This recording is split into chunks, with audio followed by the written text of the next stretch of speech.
é a glória para sempre. Amém. Teu é o reino, teu o poder e tua é a glória para sempre. Amém. Graça e paz. Estamos aqui conectados à palavra e mais uma vez aqui meditando na preciosa, nesse pão tão maravilhoso que Deus tem deixado ao nosso alcance, que é a sua palavra. E hoje eu gostaria de deixar para você um pedacinho do Salmo de número 32, o qual ele coloca como tema a felicidade do homem que é perdoado. Ele nos diz assim: bem-aventurado aquele cuja transgressão é perdoada e cujo pecado é coberto. Bem-aventurado o homem a quem o Senhor não imputa maldade, em cujo espírito não há engano. Quando eu guardei silêncio, envelheceram-se os meus ossos pelo meu bramido todo dia. Porque de dia e noite a tua mão pesava sobre mim, o meu humor se tornou em sequidão e estio. Confessei-te o meu pecado, e a minha maldade não encobri. Dizia eu: confessarei o meu pecado, as minhas transgressões ao Senhor, e tu perdoaste a maldade do meu pecado. Por isso, todo aquele que é santo orará a ti, a tempo de poder te achar. Até no transbordar das muitas águas, estas não lhe chegarão. Tu és o lugar em que me escondo, tu me preservas das angústias, tu me cinges com alegres cantos de livramento.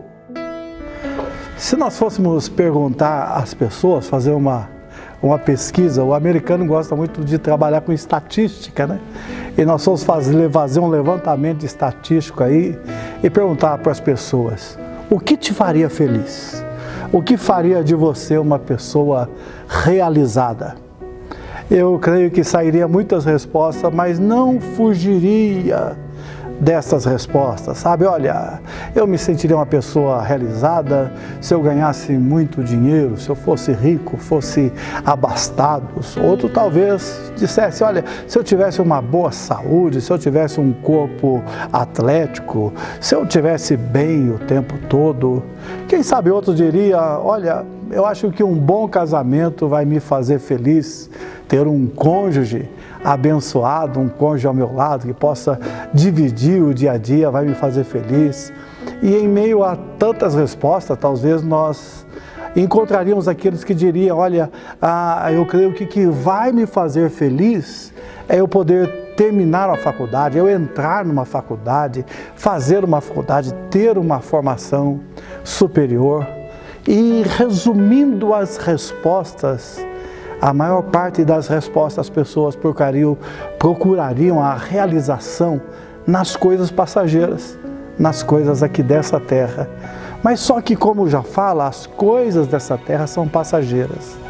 A vitória de hoje não serve para amanhã. A pessoa sonha com um carro hoje, talvez nem sonha com um carro. Eu já vi pessoas que começaram sonhando: se eu tivesse uma bicicleta. Aí ele foi lá, trabalhou, Deus abençoou, comprou uma bicicleta. Na bicicleta ele falou: mas pensando bem, um carrinho era melhor que a bicicleta. Aí ele trabalha, conquista, mas dali um pouquinho, aquele carrinho, ele já olha um outro carro melhor e ele vai indo assim. A pessoa chega: se eu tivesse uma casinha. Aí ele conquista aquela casinha, aí ele começa a pensar: olha, eu vou trabalhar, eu preciso aumentar essa casa, eu preciso de uma casa maior. Às vezes, quando conquista uma casa maior, de repente ele se desgosta daquela casa maior, fala: não, a casa menor é melhor. Coisas dessa terra são passageiras, vitórias dessa terra são momentâneas. Mas o salmista Davi é o homem segundo o coração de Deus. Então ele nos traz uma resposta, o segredo da felicidade. E o segredo da felicidade não está nas conquistas passageiras, porque a nossa vida aqui, ela vai ter dias bons e dias maus. Dias em que vamos conquistar, dias em que vamos ganhar e dias em que vamos perder, dia que não vai dar nada certo. Então, se a nossa realização, se a nossa felicidade, se o cerne da nossa felicidade é baseado em coisas passageiras, está baseado em coisas falhas. E Davi, o homem segundo o coração de Deus, deixa as coisas passageiras, as coisas falhas. E olha que ele foi um homem de muita conquista. Ele começa ali, ele vence o leão, mata o urso, ele mata Golias, ele se torna rei, ele se torna de repente o maior rei de todos os tempos, ele conquista tantas riquezas de tudo aquilo. Mas no meio a tudo isso, de repente, no meio do caminho, ele se perde. E este salmo ele escreve justamente quando ele está naquela confusão, em que ele perdeu o rumo, o sentido das coisas, e de repente ele adultera com Betseba. E aquilo vai te trazendo angústia, vai trazendo, como ele próprio diz, podridão aos seus ossos. Enquanto ele escondia o seu pecado, enquanto ele achava que ninguém estava sabendo de nada, ele falava: dentro de mim os meus ossos apodreciam. Pareciam que estavam quebrando tudo, dores por todo lado. E então ele vem nos revelar o segredo da verdadeira felicidade. Ele fala: bem-aventurado o homem que foi perdoado por Deus, o homem que o seu pecado foi perdoado, o homem que a sua maldade foi coberta pelo precioso sangue de Jesus, é aquele que coloca a cabeça no travesseiro e tem uma noite de paz, tem uma noite de descanso. Os tormentos dessa vida não lhe tiram a paz, porque ele sabe que tudo aqui é passageiro. Ele escondeu por tanto tempo e no meio daquelas dores. É interessante que aquele que teme o Senhor vai deixar-se achar, a tempo dele alcançar misericórdia. E Deus, na sua misericórdia, deixa Davi encontrá-lo. E é interessante que esse encontro não foi assim um encontro cheio de alegrias, mas foi um encontro diferente. Deus manda o profeta Natan lá no palácio. E de repente lá está o profeta Natan contando uma historinha. É interessante, não? Um profeta chegar no palácio e olhar para o rei Davi e falar: meu rei, eu vim aqui contar uma historinha para o senhor. Mas que história que é essa? Ele falou: olha, eu conheci um homem que tinha apenas uma ovelhinha. Mas ele amava tanto essa ovelhinha. Você acredita que essa ovelhinha dormia no canto dele, lá na cama dele?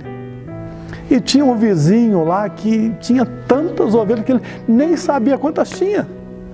E você acredita que ele teve coragem de matar aquele homem e roubar a ovelhinha dele? E naquela hora a ira toma conta de Davi.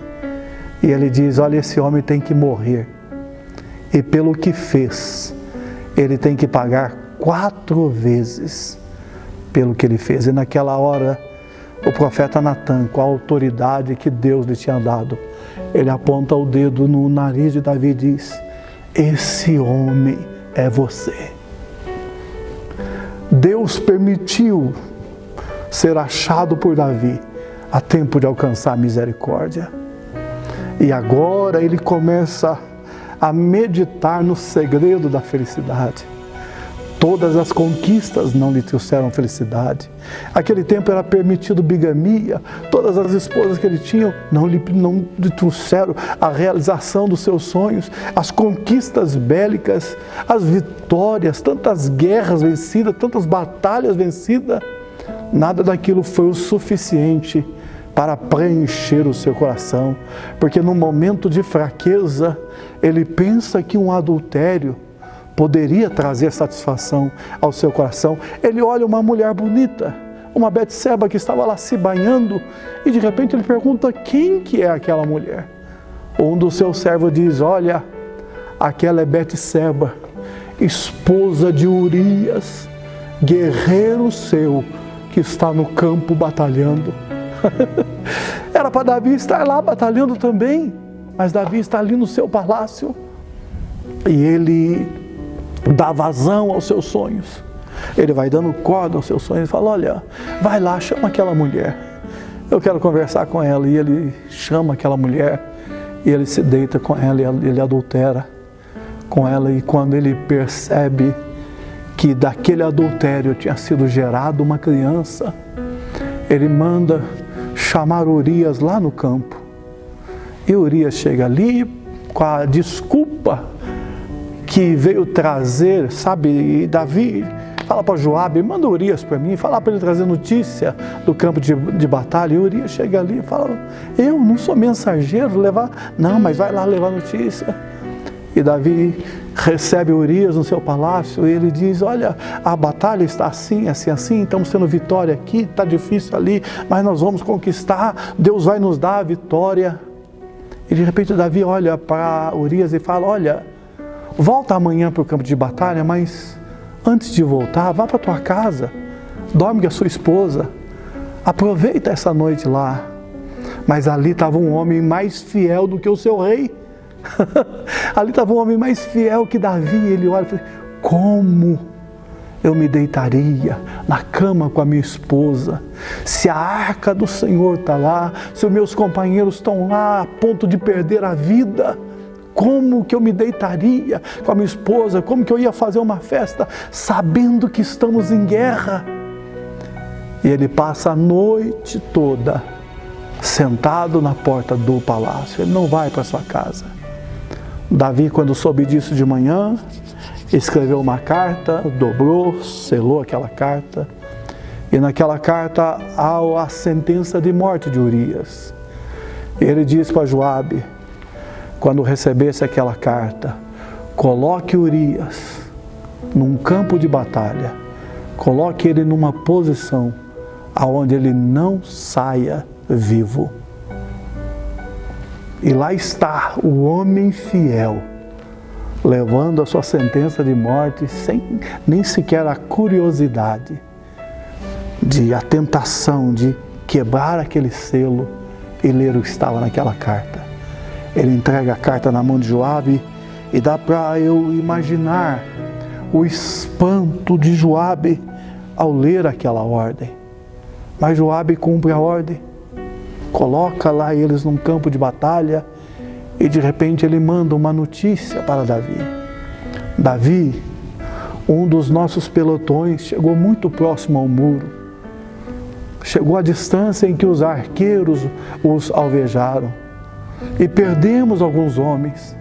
E dentre os homens que perdemos, Urias morreu. Davi achou que estava tudo escondido, estava tudo certo. Mas enquanto ele escondia aquele pecado, os seus ossos apodreciam, as suas noites eram longas, porque a nossa consciência, porque o nosso espírito não nos permite dormir em pecado. Aquele que é chamado pelo Senhor, e quando ele tropeça no pecado, o pecado o atormenta. E quando houver um tropeço e o pecado te atormentar, glorifique ao Senhor. Só os vivos têm esse tormento.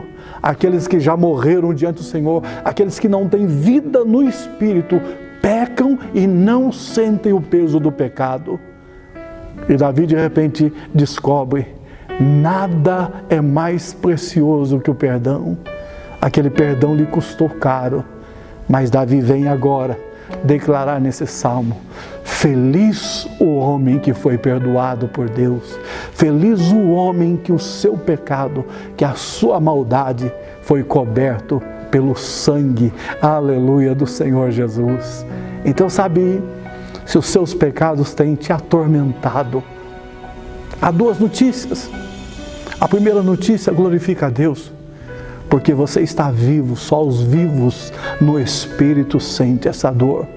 E a segunda notícia, o único caminho que existe é o que Salomão diz no livro de Provérbios, aquele que confessa e deixa, alcança a misericórdia. Não permaneça no pecado, não viva no pecado, não flerte com o pecado.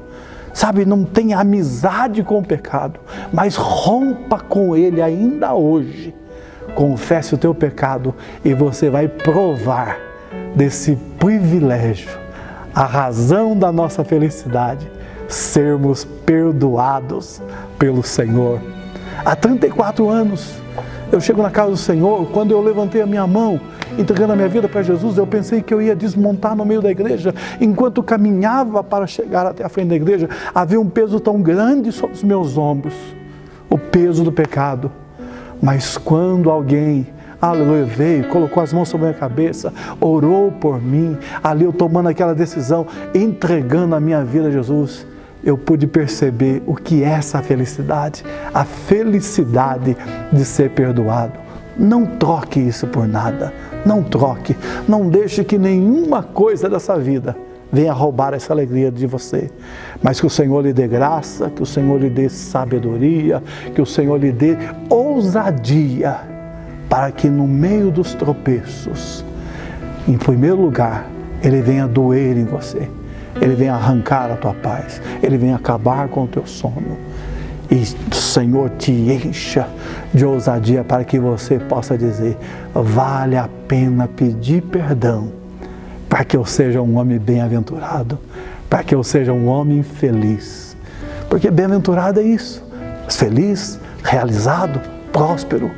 E o segredo está aí, feliz, realizado, próspero, é o homem que foi perdoado por Deus. É o homem que teve a sua maldade coberta pelo precioso sangue do Senhor Jesus. Que esta bênção esteja sobre a sua vida. Em o nome de Jesus, eu te abençoo.